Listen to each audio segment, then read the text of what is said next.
السلام علیکم ورحمۃ اللہ وبرکاتہ۔ دوستوں، موسم کی خرابی کی وجہ سے آپ کو نزلہ زکام لگ جاتا ہے تو اس کو فوری طور پہ آپ نے روکنا نہیں ہے بلکہ اس کو خارج کرنا ہے۔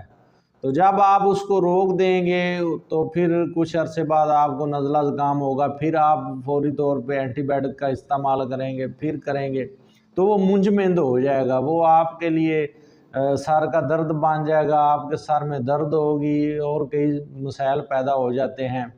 تو لہٰذا نزلہ زکام جو ہے اس کی فوری طور پہ دوائی نہیں لینی چاہیے اس کو منجمد کرنے کے لیے، بلکہ اس کو خارج کرنے کے لیے دوائی لینی چاہیے تاکہ یہ باہر نکل جائے، خارج ہو جائے۔